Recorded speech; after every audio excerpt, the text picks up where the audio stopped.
Hey everybody, Aaron from the Ballpit here, back with another episode of The Writer's Block, which is a series where I pretty much do whatever I want, with no rules or restrictions, because I can. And today we're going to talk about infamous internet celebrity slash boxer slash wrestler slash scam artist slash whatever, Logan Paul. And Logan Paul's had an interesting arc, because for a while there, he was super hated by the whole of the industry because of what happened in Japan, as most people probably know. And then he sort of went on a bit of a redemption arc. With the launch of Impulsive, you kind of got to see a little more of a personal side of the kid. I think, like, his vlogs, he was putting on... He was a lot different. He felt more... After that event in Japan happened, he felt more grounded, humble, and more understanding than ever before. But then you have to question how real any of that redemption was when you look at what Logan has been up to as of late, where he has once again found himself at the forefront of controversy and not a well-regarded figure in the internet community. And this all kind of started with internet detective CoffeeZilla. If you don't know who CoffeeZilla is, the link to his YouTube channel will be in the description of this video, along with some other stuff. I implore you to click the links. CoffeeZilla is an internet detective who focuses mainly on investigating financial scams through the use of cryptocurrency, which often happens to be internet influencers that are kind of the ones running these types of scams. Another big one he did outside of Logan Paul was the Save the Kids with, like, the FaZe Boys and Rice Gum or something. And something with, I forgot what it was called, FTX maybe, with Sam Bankman-Fried. So he's done some big things, but the investigation into Logan Paul's crypto zoo might be the biggest series on the CoffeeZilla channel, where he pretty much showed the world that Logan Paul was crypto scamming. He was scamming people, his audience especially, using cryptocurrency. And even though Logan may claim that CryptoZoo was a collection of misfortunes and mistakes that are not his fault, he did not intend on scamming anybody, prior scams through the use of something like, what was it called, Dink Doink? Was that what the thing was called? Whatever. Show that he's not exactly the most trustworthy guy when it comes to this industry, and it sets a bad precedent for him there. And basically, at the end of the entire CryptoZoo thing, Logan said, hey, I'm going to pay back the victims of CryptoZoo. I'm going to pay back all their money, which was like $1.7 million, I think. He said, I'm going to pay that all back. That was in earlier this year. It's been multiple months, and nobody on any front in that regard has heard anything about Logan's claims to pay them back, which continues to degrade his credibility in the scene as more time is put in between his claim of doing so and him actually making any movements into doing so. Now, for somebody like Logan Paul, is pretty well established and has even been breaking into the mainstream through WWE and through his joint drink company with UK YouTuber KSI Prime. This wouldn't be enough to put him in people's bad graces. This wouldn't be enough. There has to be more.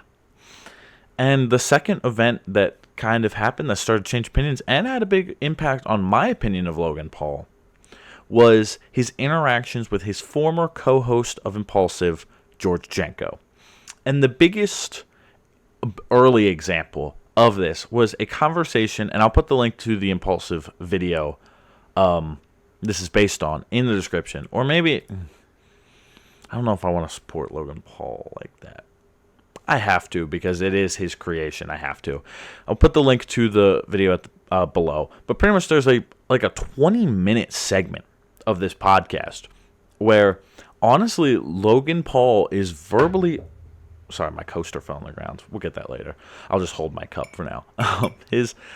Logan Paul's verbally, essentially abusing his co-host George Janko in regards to his religious beliefs and saying really, really disgusting things like your people or your church supports like conversion therapy for the LGBTQ, and essentially placing homophobic beliefs that some Christians hold on the back of every Christian, which, as a member of the LGBTQ community myself, I personally don't, and I know that there's many others that don't see it that way.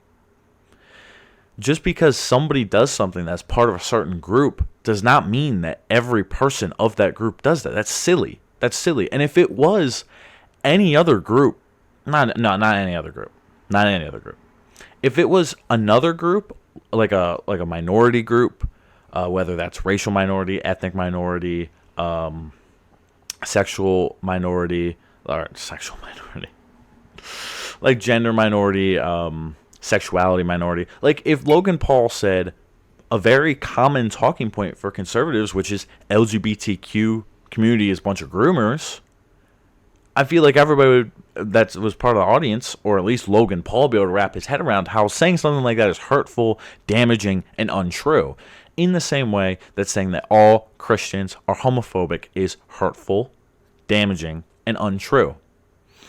And it really started to flip a lot of people's views, including mine, on Logan, because it was honestly really shocking to see somebody who had been presenting themselves for the last couple of years as somebody who's very progressive and very understanding hold such archaic views.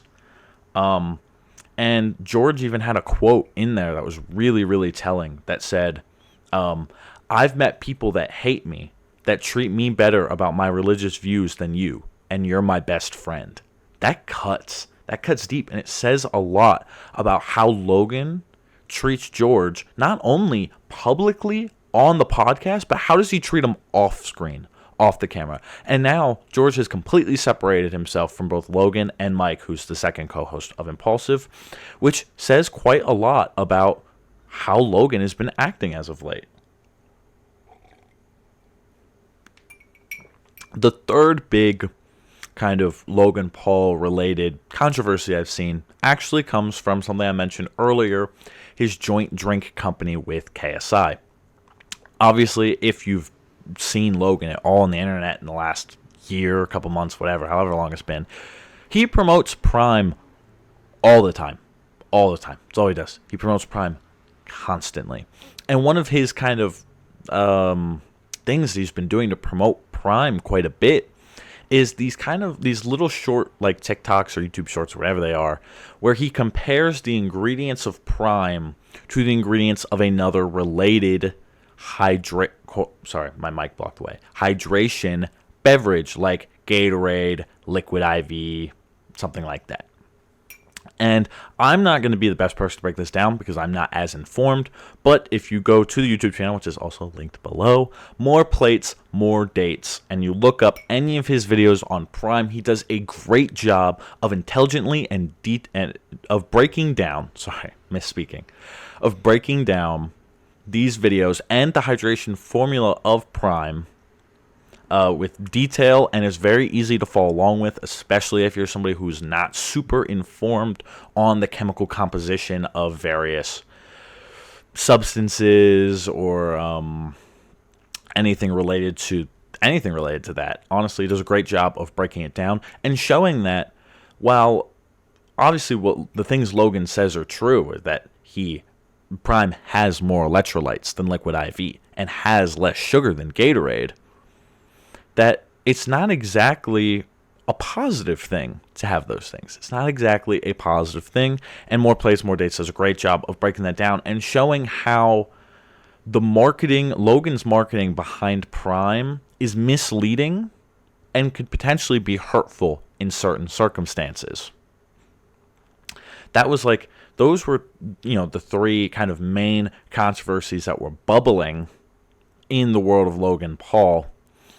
And then came a boxing match on the Prime card, which I believe is going to be in October or something, where Logan Paul is fighting multiple-time world champion of Jiu-Jitsu, Dylan Dennis. Now, if you have been on Twitter or X, stupid fucking name, maybe we'll make a separate video on that later.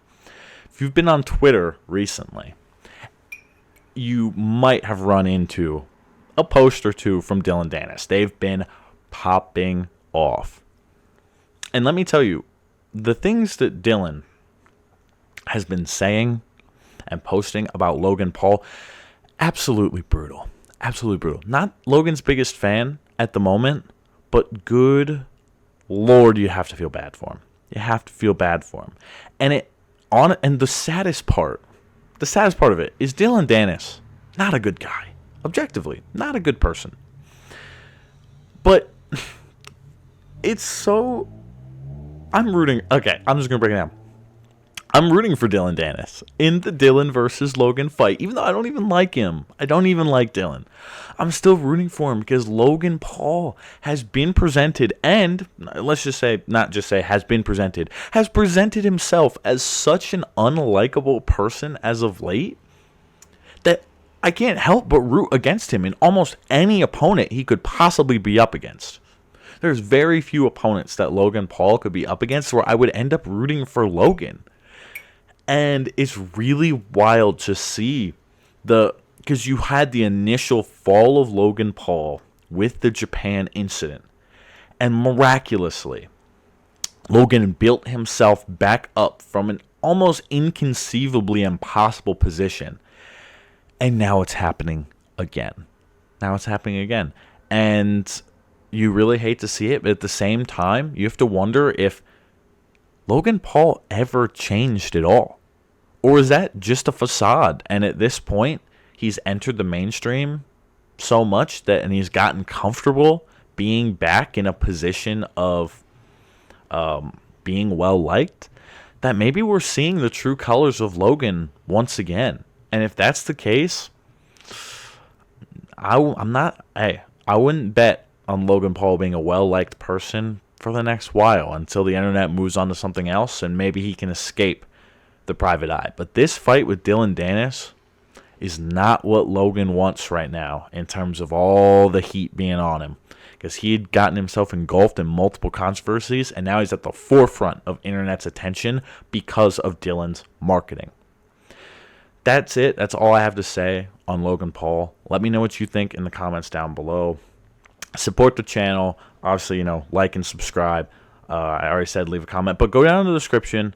You can follow Discord, Ballpit Discord, bunch of cool people in there. But also, click the links of the things that I said throughout the video. Go check out CoffeeZilla's channel. Go check out More Plates, More Dates channel. And watch the actual podcast that I mentioned from the Impulsive Crew. So you're not just hearing what happened from me. You're able to formulate your own opinions on it from there. Because that's important. It's important for you not to just hear some guy on the internet tell you something and you say that must be inherently true because some guy on the internet told me it. Do it yourself. Go look at the sources yourself and formulate your own opinion. I'm assuming it'll probably be one that's pretty similar to mine because I formulated my opinion by looking at the facts and the sources. Thank you guys again. Have a great rest of your day. Goodbye.